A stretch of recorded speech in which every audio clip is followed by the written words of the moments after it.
from the KBTX Sports Center, News 3 Sports starts now.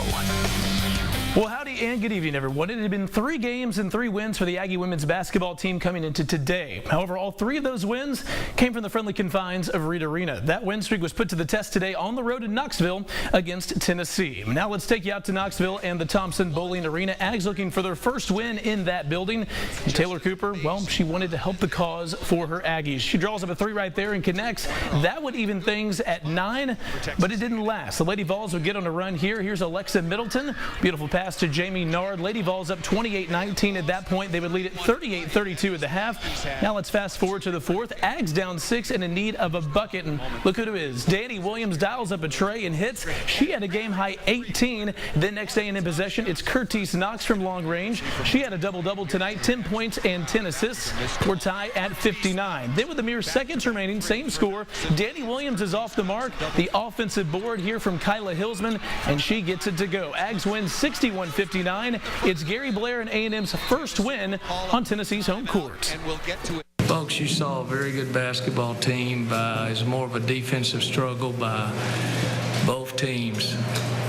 They took away so much of our set offense that we had to run. But give little Curtis credit. That's why I think she's the best point guard for what she is doing for our team. There might be more talented ones, particularly yours, but for what she does for our team is just very special.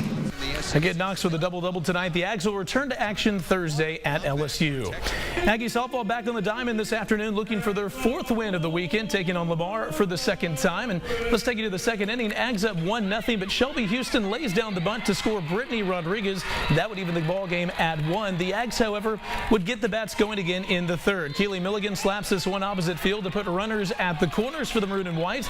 And then Caitlin Alderink would do the rest. She ropes this ball to left center field. That would score Kelby Fortenberry and Milligan, and that would put the Ags up 3-1. Lamar would add a run in the 6th, but A&M holds on against the Cards 3-2 the final from the Aggie Classic. Just our fight. You know, it wasn't easy every game. We got challenged and we had our backs against the wall, and I thought we did a really nice job with how we managed that. There was no panic. There was no loss of confidence. We just went out there and took care of business. I think it was a good start to our season, and I'm really excited to see, you know, where we take this weekend and all of our improvements in our next week of practice and go into next weekend. Ags are back on the diamond Wednesday at home against Sam Houston State. Rivalry time in the Magnolia State. Aggie former student Vic Schaefer leading his Lady Bulldogs against Ole Miss, and State didn't waste any time getting going here. Amisha Williams to Dominique Dillingham. That's good. Then later on, it's Brenham native Tiaria McCowan joining the fun. She hits from the top of the key. This right here, part of a 9-0 Mississippi State run. And then just before the half, it's McCowan again from Temple native Kataria Chapel. Bulldogs would finish the first half on a 21-1 run. They would win it 66-44. And here's some scores from across the association. Spurs fall to the Knicks 94-90 at the Garden. Minnesota gets a big win over the Bulls 117-89. A big 4th quarter for the Detroit Pistons. They would beat Toronto 102-101. New Orleans falls to Sacramento 105-99. Also, Aggie men's tennis getting wins today. The Maroon and White swept Texas Tech and UT Rio Grande Valley over at the Mitchell Tennis Center. So a lot of successful Aggie sports teams out there today. And Gary Blair, he's just so awesome. He's a hoot. He's a walking soundbite for sure. I love hearing him. He's awesome. All right, well, thank you so much. Thank you. All right, well, we'll have more stories after the break, but first a quick look at our Outside Live Eye Network.